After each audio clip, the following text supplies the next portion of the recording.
Top news. Delhi के मुखिया अरविंद केजरीवाल के लिए बुरी खबर सामने आई है।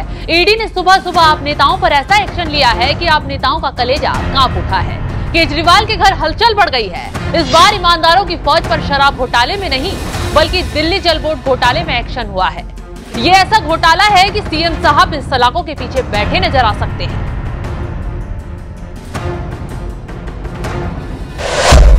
तो क्या है दिल्ली का जल बोर्ड घोटाला, चलिए बताते हैं। केंद्रीय जांच एजेंसी जल बोर्ड की टेंडर प्रक्रिया में अनियमितताओं की जांच कर रही है। सीबीआई और एसीबी की एफआईआर के आधार पर ही ईडी कार्रवाई कर रही है। दिल्ली जल बोर्ड के अधिकारियों ने इलेक्ट्रोमैग्नेट मीटरों की आपूर्ति, उन्हें लगाने, टेस्टिंग और कमीशन के लिए टेंडर देते समय कंपनी को लाभ पहुंचाया। जल बोर्ड के तत्कालीन चीफ इंजीनियर जगदीश ने मैसर्स इनक्रेसी इंफ्रास्ट्रक्चर को 38 करोड़ का टेंडर दिया था, जबकि कंपनी जरूरी मापदंडों पर खरी नहीं उतरती थी। ईडी ने पीएमएलए के तहत जगदीश अरोड़ा और अनिल कुमार को गिरफ्तार किया था। ईडी का आरोप, एनकेसी इंफ्रास्ट्रक्चर लिमिटेड ने फर्जी दस्तावेज जमा करके टेंडर हासिल किए। मैसर्स एनकेजी इंफ्रास्ट्रक्चर ने अनिल अग्रवाल की स्वामित्व वाली फार्म मैसर्स इंटीग्रल स्कूल्स को काम का उपठेका दिया। जब अनिल अग्रवाल को टेंडर की राशि मिली तो उन्होंने 3 करोड़ की रिश्वत जगदीश अरोड़ा को नकद और बैंक खातों में ट्रांसफर की। इसके लिए अरोड़ा के करीबी सहयोगी और रिश्तेदारों के बैंक खातों का इस्तेमाल किया गया। जगदीश कुमार अरोड़ा के करीबी को भी नकद रिश्वत मिली। ईडी ने 24 जुलाई और 17 नवंबर 2023 को छापेमारी की थी, जिसमें दस्तावेज और सबूत जब्त किए गए।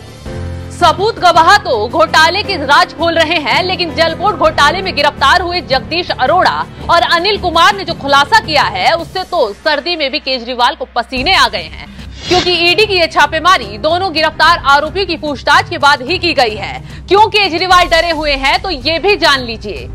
ईडी ने मुख्यमंत्री अरविंद केजरीवाल के निजी सचिव विभव कुमार के घर छापेमारी की। राज्यसभा सांसद एनडी गुप्ता का घर भी ईडी ने खंगाला है। इस दौरान दोनों के घर से कई अहम सबूत हाथ लग गए हैं। तो दिल्ली जल बोर्ड घोटाले को भी ठीक वैसे ही अंजाम दिया गया जैसे केजरीवाल के आलीशान घर के रेनोवेशन में घोटाले को। अब केजरीवाल सामने आए, ईमानदारी के सबूत पेश करें, लेकिन इस बार भी ऐसा नहीं होगा, क्योंकि केजरीवाल की चहेती मंत्री आतिशी मार्लेना ने ईडी और बीजेपी को कोसना शुरू कर दिया है। क्या आरोप लगा रही हैं? चलिए सुनवा ही देते हैं। शाम को मैंने ट्विटर के माध्यम से ये बताया था कि आज सुबह 10 बजे मैं ईडी पर एक बहुत बड़ा एक्सपोजे करने वाली हूं।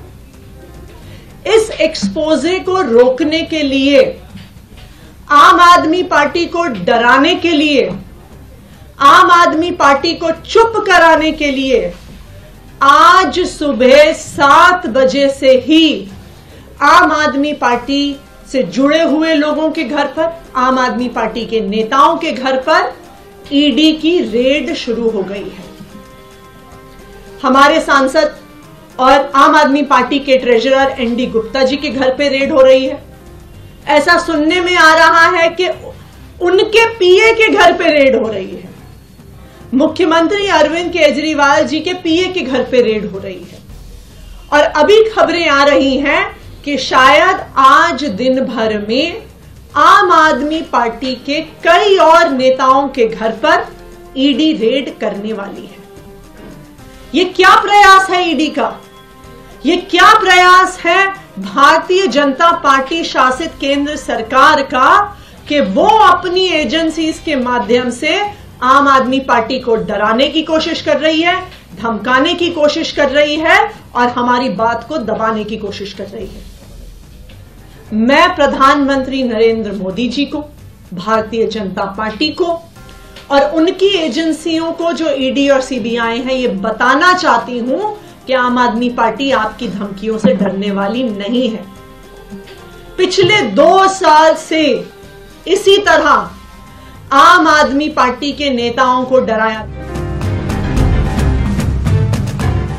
अब चोर चोरी करता है तो कभी जुर्म कबूल नहीं करता। यही हाल केजरीवाल और उनके नेताओं का भी हो रहा है। घोटाला कर लिया, करोड़ों की रकम बचा ली, सबूत गवाह सब पोल खोल रहे हैं। लेकिन देखिए, नौटंकीबाज बार बार ईडी और बीजेपी को कोसने बैठ जाते हैं। अब चंद विपक्षी नेताओं की फौज भी केजरीवाल के सुर में सुर मिला रही है। मैं लगातार ये कह रहा हूं, आप इसको ईडी क्यों कहते हो भाई? ये ईडी नहीं है, बीजेपी है। मोदी जी और अमित शाह जी हैं, उनके इशारे पे ही होता है, उनके इरादे पे ही ये अपना इरादा बनाते हैं।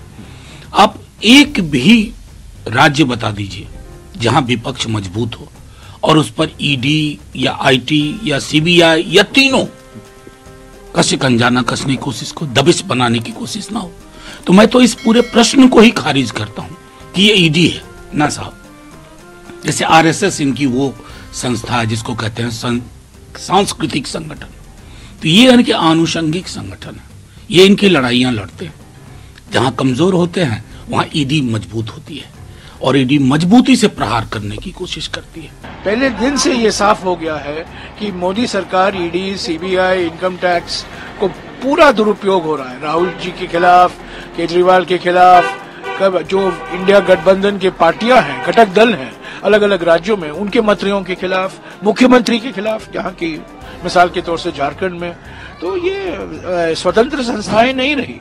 ईडी और सीबीआई और इनकम टैक्स प्रधानमंत्री और गृह मंत्री के इशारे पर काम करते हैं और ये लोकतंत्र के लिए बहुत बहुत बड़ा खतरा है। मैं तो बस बार बार एक ही बात कह रही हूँ और दोहरा रही हूँ, जिस तरीके से इन्फोर्समेंट डायरेक्टरेट हो, सीबीआई हो या इनकम टैक्स हो, तीनों के तीनों ने अपने घुटने टेक दिए हैं केंद्र सरकार के सामने। ये इंडिपेंडेंट एजेंसी इसके लिए अच्छी सौगात नहीं है।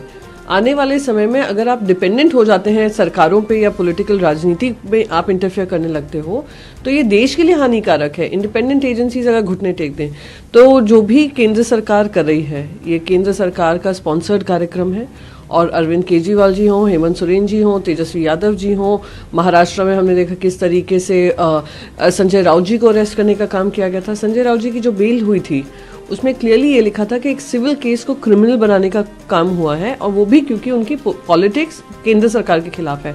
तो आप समझ सकते हैं किस तरीके से दुरुपयोग हो रहा है, पर हम लोग लड़ाई लड़ेंगे, एक साथ मिलकर लड़ेंगे और मजबूती से लड़ेंगे। ये वही लोग हैं जिनकी पार्टी के बड़े बड़े नेता किसी न किसी घोटाले में फंसे हुए हैं, तो इसलिए विपक्षियों की टोली मोदी विरोध के लिए ईडी को कोसने बैठ गई है। खैर, अब ये कोसे या चिल्लाएं, चुन चुनकर घोटालेबाज नापे जाएंगे, केजरीवाल भी नहीं बचेंगे। क्यों? क्योंकि निजी सचिव के घर जांच पहुंची है, तो मालिक सीएम साहब कैसे आंच से बच सकते हैं। जल्द ही दिल्ली में ईडी बड़ा धमाका करने वाली है, इसलिए केजरीवाल बुरी तरह डरे हुए हैं। बीजेपी पर नई नई साजिश के आरोप लगा रहे हैं, जुबान ले डूबती है, फिर भी झूठ फैलाते हुए केजरीवाल कह रहे हैं कि उन्हें बीजेपी में शामिल होने का ऑफर दिया जा रहा है। ये जो मर्जी षड्यंत्र कर ले हमारे खिलाफ, कुछ नहीं होने वाला और मैं भी डटा हुआ हूं इनके खिलाफ, मैं भी नहीं झुकने वाला। ये कहते हैं बीजेपी में आ जाओ, हम छोड़ देंगे। मैंने कहा बिल्कुल नहीं आऊंगा बीजेपी में, कतई नहीं आऊंगा बीजेपी में। क्यों आ जाए बीजेपी में? नहीं आते बीजेपी में। बीजेपी में चले जाओ तो सारे खून माफ सब। हमने कौन सा गलत काम किया? स्कूल ही तो बनवा रहे हैं, अस्पताल ही तो बनवा रहे हैं, सड़कें ही तो बनवा रहे हैं, पानी का इंतजाम कर रहे हैं, सीवर ही तो ठीक करा रहे हैं। कौन सा गलत काम किया? आपसे बस एक ही मेरा निवेदन है, बहुत प्यार मिला है आप लोगों का, बहुत आशीर्वाद मिला है, अपना ये आशीर्वाद बनाए रखना, मेरे को कुछ नहीं चाहिए। केजरीवाल सरकार के तमाम विभागों में घोटाले सामने आ गए, बावजूद उसके भी कह रहे हैं कौन सा गलत काम कर रहे हैं। खैर, अब ईडी जल्द ही इन्हें बताएगी कि कौन सा गलत काम हुआ है, अब हिसाब भी देना पड़ेगा। तो इस खबर पर क्या है आपकी राय? कमेंट कर जरूर बताएं।